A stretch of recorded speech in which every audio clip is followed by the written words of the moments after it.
Hello! It has been a minute since I've made one of these videos. Welcome back to Oxygen Not Included, and my rocket is returning. It's been a while in terms of when the previous video came out and how many cycles it has been.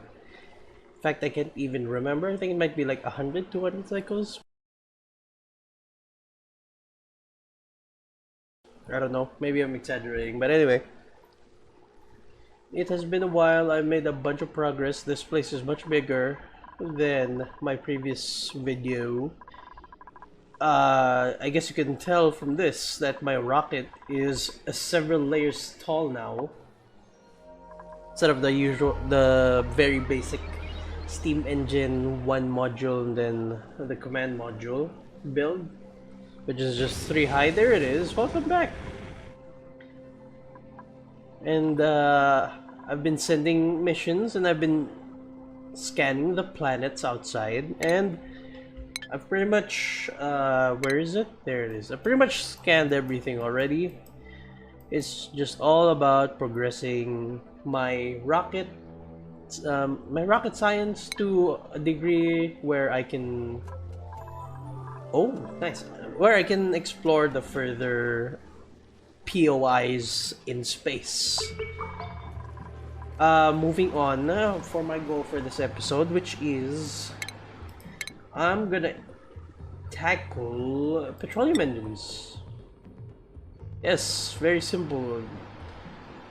I figured I'll make these progress videos since at this stage of the game there's not really much left to do.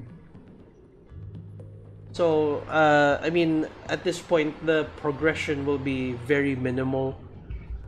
So I guess every little stage that I'll try to step up on, I'll be making a video on that instead of, you know, the usual where I just have a bunch of goals. Because again, in this case, there's not much that I can do left. So yeah. Anyway, if I remember correctly, I need the liquid fuel tank. Is it right? Next is a bunch of research. Well, actually, no. I'll put. Let's see. I'll put a liquid cargo tank and a couple of research modules, I guess. And then the command capsule. Again, I have no idea if this thing needs only petroleum or if I still need oxidizers. But here we go. I guess I'll find out once I build this. Also, I guess I need more gantries.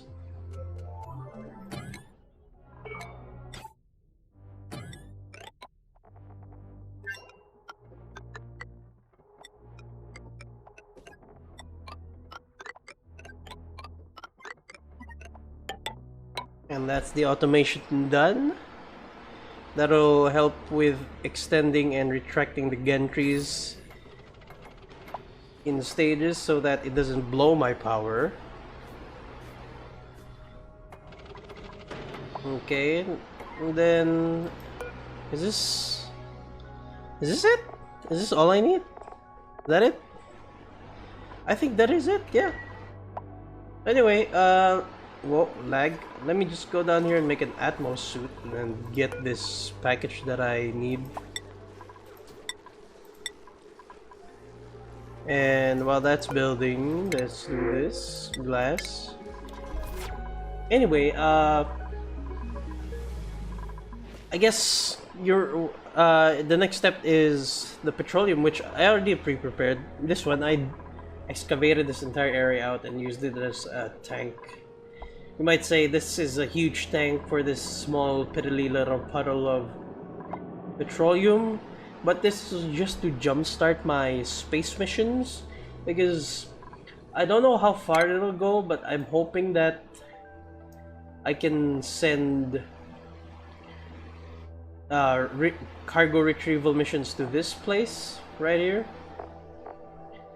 And this is an oily asteroid, this is an oily asteroid, and the plan is I'm gonna get crude oil and petroleum from these places, and then dump them in here. And this is essentially gonna be like the big basin that I'll deposit all of these liquids into. But anyway, this small amount of liquid here is just to jumpstart the mission. As I said, I only need a certain amount of petroleum to get things going. Now the important part is piping this to that place, which sadly is quite a ways off. So I'll have to do this quite inefficiently. It's quite far. I'll use sedimentary rock. It doesn't really matter. I'm going in here, so I just want to make sure it doesn't overheat everything. Alright, I also need to pipe a backwards pipe, or an output pipe, not a backwards pipe. A pipe that essentially leads from the rocket away to the storage place. So here we are. That's it. Now I just need to wait for all of this to be built, and then for the rocket to be powered, or at least full of petroleum, and then I'll see if there's anything else I need to do. But anyway, I guess I can do a quick recap of everything else I did. Number one is this place. I completely revamped this place.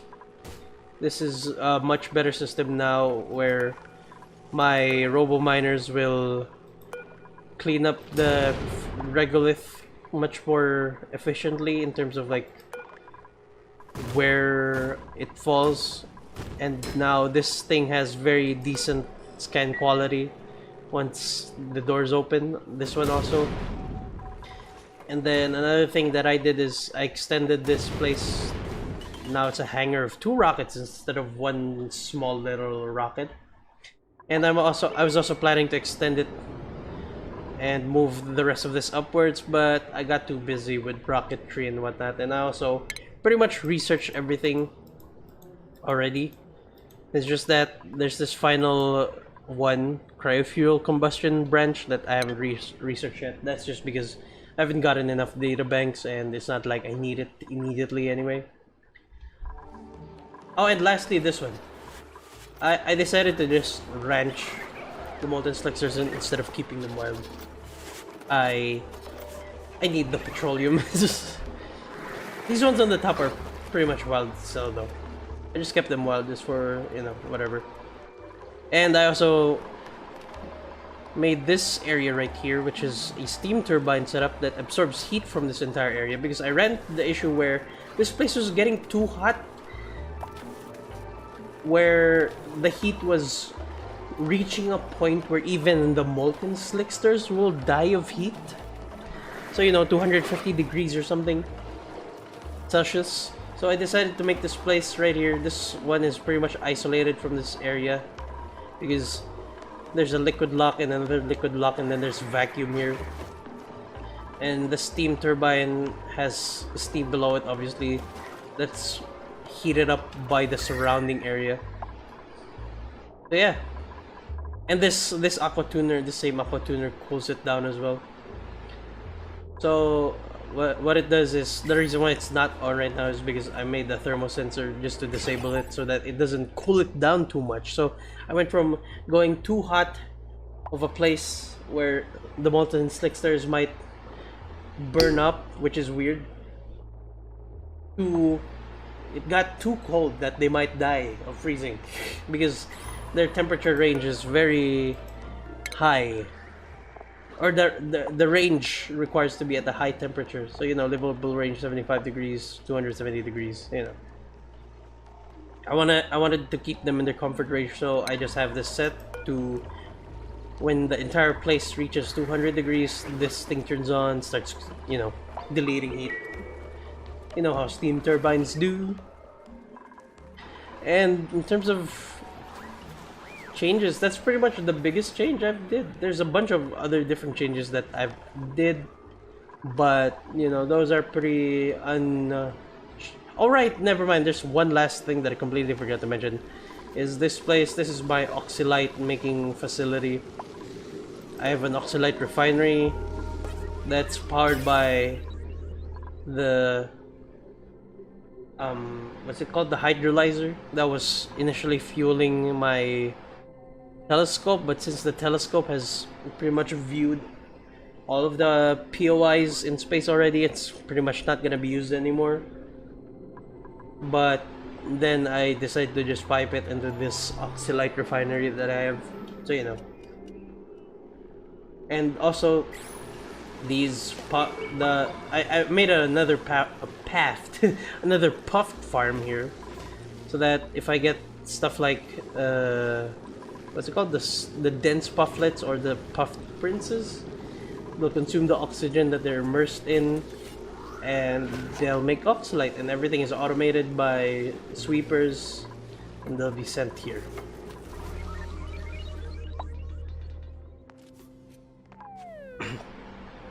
Okay, so they finally got it. They finally got the Atmos Suit into the rocket. I don't know why it took 2 cycles, but they were having issues.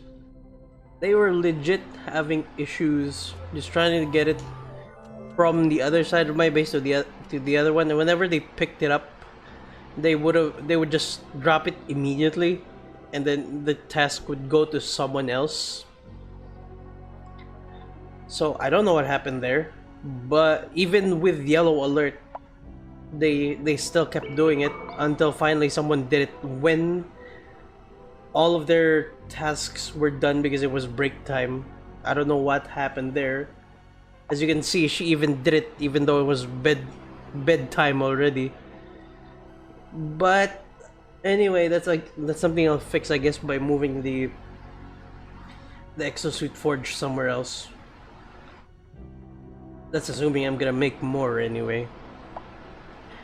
But yeah, I guess I just need to wait for my astronaut to get here, which is the next issue.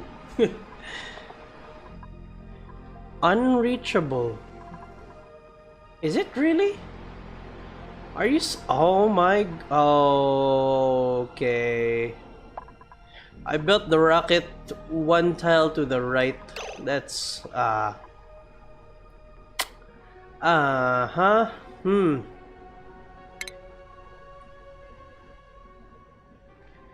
Guess I have to rebuild everything. Oh my goodness, this took so long. Wait a minute. What the heck?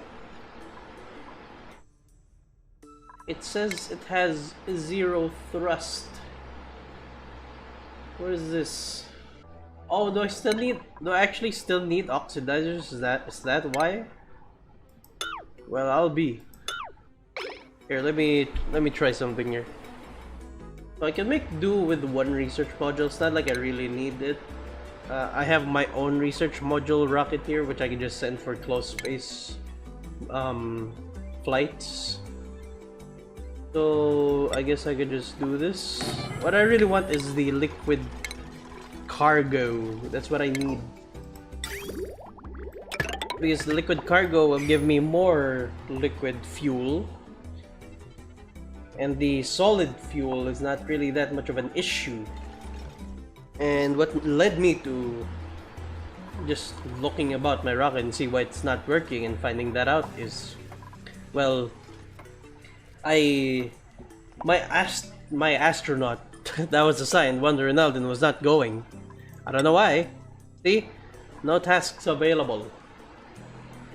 Meanwhile, Wonder Ronaldo is doing something else for some reason.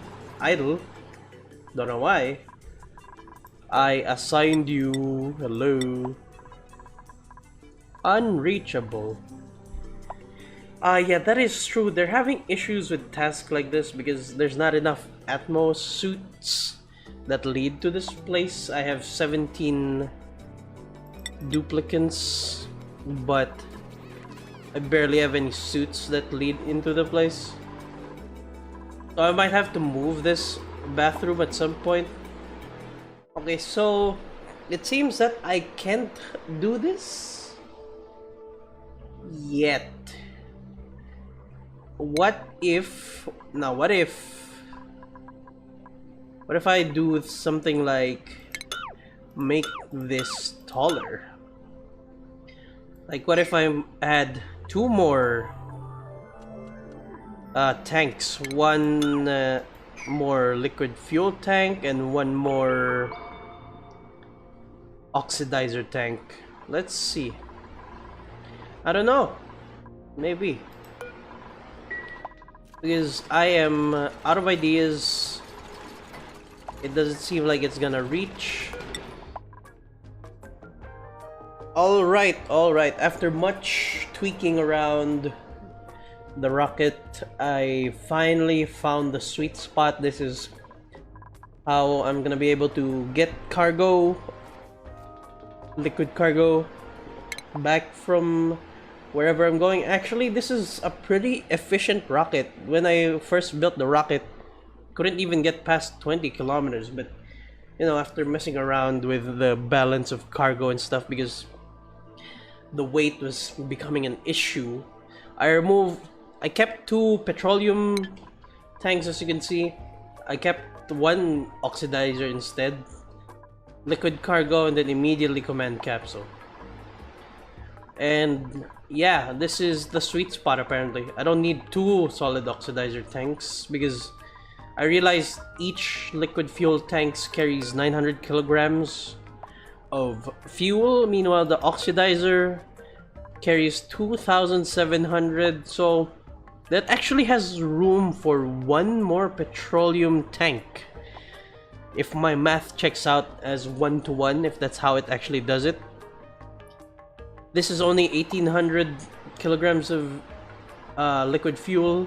There's enough room for 1 more liquid fuel tank for an additional 900, and that brings it to a grand total of 2,700 liquid fuel, which is now 1-to-1 with Oxylight. But you know what, this is fine.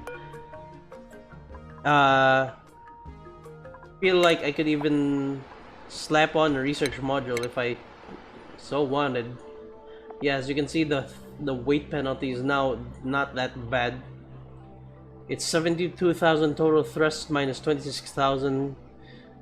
So with this current setup, I can even go to the 50,000 kilometer ones. Oh wait, no, is that 40? Yeah, the 40,000. Never mind.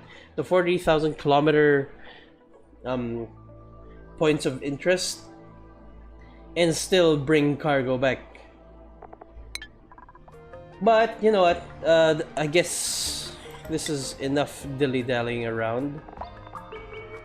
I think it's time to send this rocket into the sky. Oops, wrong rocket. It's this one. The oily asteroid.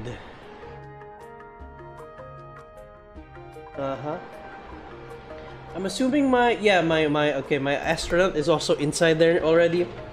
So I'm assuming the reason why my astronaut was not going in was they were like, hold on a minute, this rocket ain't gonna fly. So yeah, anyway, let me just clear the regolith, I guess, first. There we go, that's enough. We can launch the rocket now. This is my first time launching a petroleum rocket. Let's go. Double checking. Here we are. Blast off. Whee! Hey, I did it. And this time, I'm gonna remember to show the return trip. But yeah, that's pretty much my goal for this episode. That's been achieved.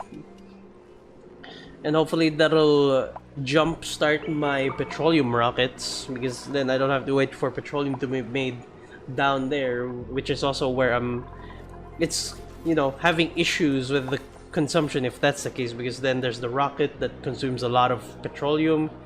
Then there's my generators, which I was also planning to add another petroleum generator just to increase my power production and all that.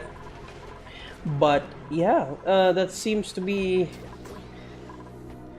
a job well done. I finally did it. Took a bunch of, you know, tweaking and whatnot, but you know, I finally got there in the end. And I guess the only point now to continuing this recording is just waiting for the return trip. This is honestly great.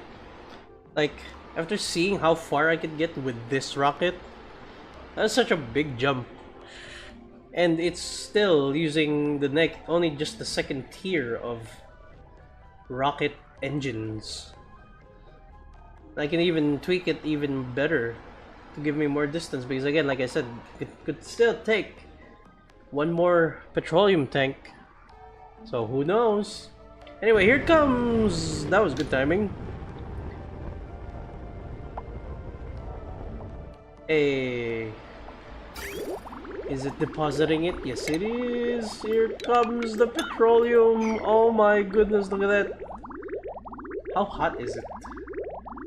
It's cold. Oh my. It's not hot at all. That's so good. I mean, the crude oil is at 76 degrees for some reason. But the petroleum is at 26 degrees. That's about, I guess that's a middle ground of somewhere around 40-50 degrees. It did not give me as much petroleum as I was hoping for, but I guess that's just gonna come down to some tweaking. And also, I seem to have overestimated how much I'm gonna get, but you know, that's just how it goes. Also, I need to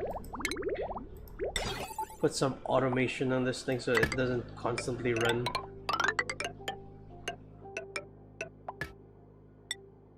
There we are.